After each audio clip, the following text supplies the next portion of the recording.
নবী বলে হায় কেঁদে কেঁদে দিন যায় পাইনি দিবার ভুলে লাখ সালাম কদম নবী লাখ সালাম কদমে নবী বলে হায় কেঁদে কেঁদে দিন যায় পাইনি দিদার ধুলে লাখ সালাম কদমে নবী লাখ সালাম কদমে সোনার মদিনায় লুকিয়ে আছো গো দেখতে না পাই নয়নে ও গো দেখতে না পাই নয়নে। পারেন না গাইতে? এটা কত মজার গজল জানেন? কথাগুলো খেয়াল করেন।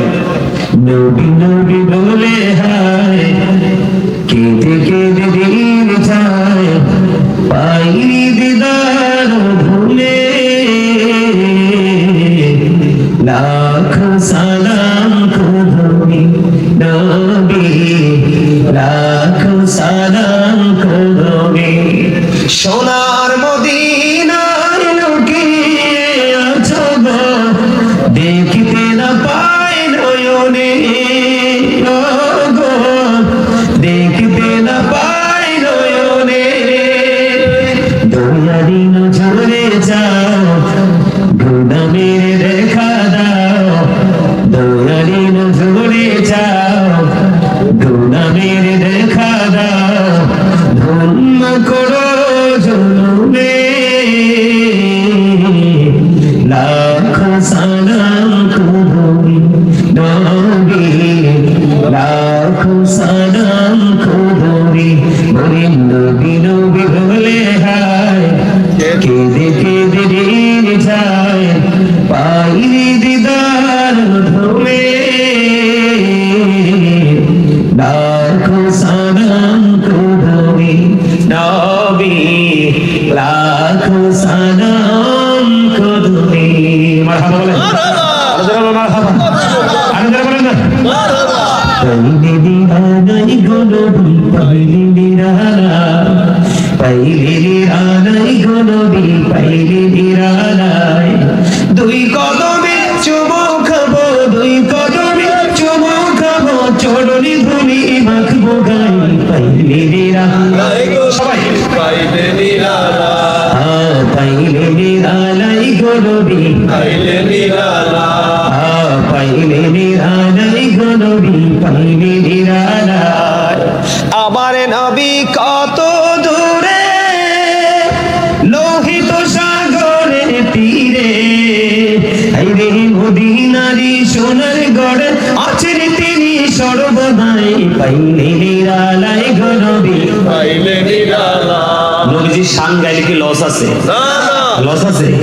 হাসান ইবনে সাবিত রাদিয়াল্লাহু তাআলা আনহু নবীজির শান এইভাবে গেয়েছিলেন। আল্লাহ রাসূল খুশি হয়ে বলেছেন, আল্লাহ হাসান ইবনে সাবিতকে রূহুল কুদ্দুসের মাধ্যমে সাহায্য করো। জোরে বলুন সুবহানাল্লাহ। আরেকজন বলেন সুবহানাল্লাহ।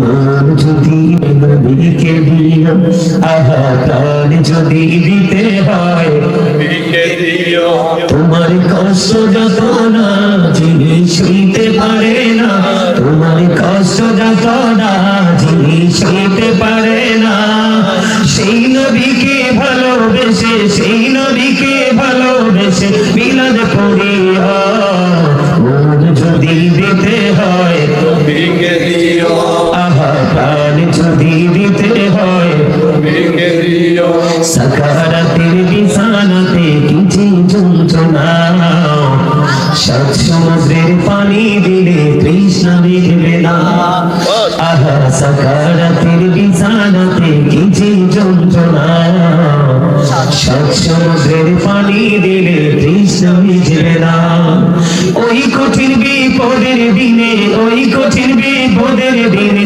পাশে থাকিও মনে মন যদি দিতে হয় নবীকে দিও, আহা প্রাণ যদি দিতে হয় নবীকে দিও আহা জাহান্নামের গেইটে নবী থাকবে দাঁড়াইয়া, চক্ষু মোবারকের পানি পড়বে গড়াইয়া, আহা জাহান্নামের গেইটে নবী থাকবে দাঁড়াইয়া, চক্ষু মোবারকের পানি পড়বে গড়াইয়া।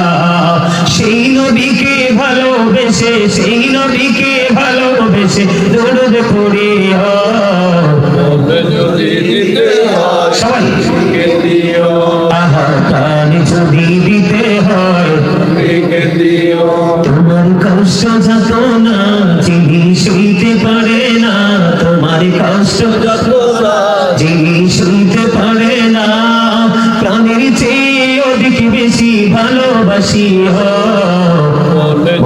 যদি দিতে হয় নবীকে দিও।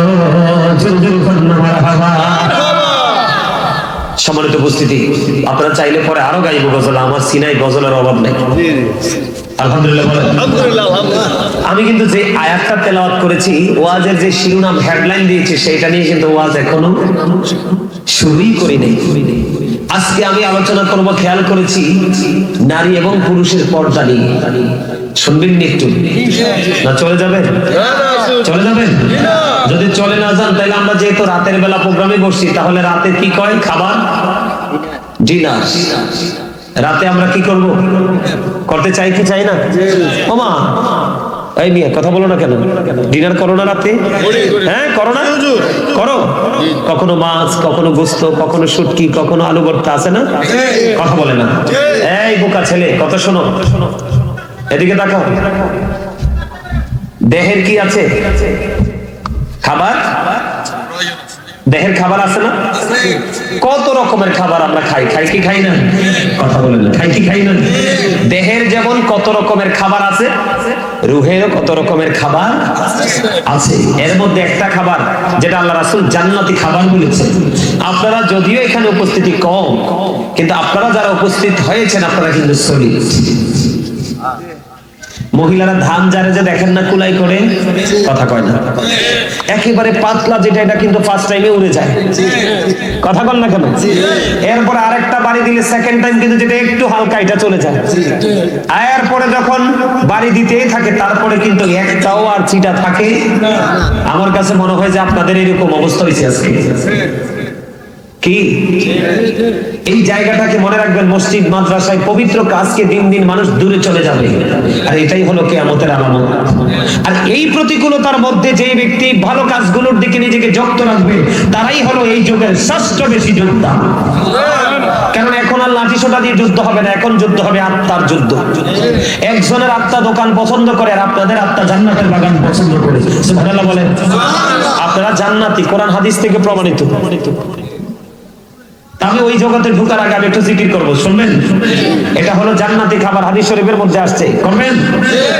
সুবহানাল্লাহ ওয়া বিহামদিল্লাহ, মহব্বতে লা সুবহানাল্লাহ ওয়া বিহামদিল্লাহ, লা ইলাহা ইল্লাল্লাহ, লা ইলাহা ইল্লাল্লাহ, সুবহানাল্লাহ ওয়া বিহামদিল্লাহ, লা ইলাহা ইল্লাল্লাহ, লা ইলাহা ইল্লাল্লাহ, লা ইলাহা ইল্লাল্লাহ। নবী আমার নূরের পুতুল, জগৎ করলেন অজানা।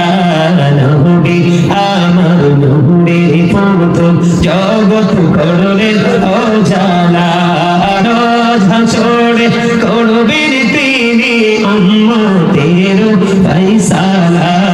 সুবহানাল্লাহ আলহামদুলিল্লাহ লা ইলাহা ইল্লাল্লাহ, সুবহানাল্লাহ ওয়ালহামদুলিল্লাহ, লা ইলাহা ইল্লাল্লাহ, লা ইলাহা ইল্লাল্লাহ, লা ইলাহা ইল্লাল্লাহ। আরশ কুরসি লৌহ কলম সৃষ্টি জাহান অসীনা। আরশ কুরসি লৌহ কলম সৃষ্টি জাহান ওসিলারি যে আল্লাহ খুশি হইয়া নাম রাখলেন হাবিবুল্লাহ সুবহানাল্লাহ আলহামদুলিল্লাহ লা ইলাহা ইল্লাল্লাহ লা ইলাহা ইল্লাল্লাহ মুহাম্মাদুর রাসূলুল্লাহ সাল্লাল্লাহু আলাইহি ওয়াসাল্লাম। মরার সময় কি কেউ যাবে? জিনা আসার সময় কি সাথে আসছিল? জিনা হ্যাঁ? জিনা বিপদে পড়লে কি কেউ পাশে থাকে? এই চিন্তাগুলো হচ্ছে বুদ্ধিমানের চিন্তা। এই চিন্তা কি? বিবেকবান মানুষের চিন্তা হলো এই চিন্তা। আরে আসার সময় তো কেউ আসেনি, যাওয়ার সময়ও কেউ যাবে না যাবে না। আমার জীবনের কর্মের হিসাব আমাকে নিজেকেই নিজে দিতে হবে তাহলে আমি আরেকজনের দিকে তাকানোর কোনো কি নাই, সুযোগ নেই। আমি আমার নিজের দিকে তাকাবো। আমরা যদি ওইভাবে চিন্তা করতে পারি তাহলে আমাদের জীবনের সফলতা সম্ভব, অন্যথায় কোনোভাবেই সম্ভব নয়।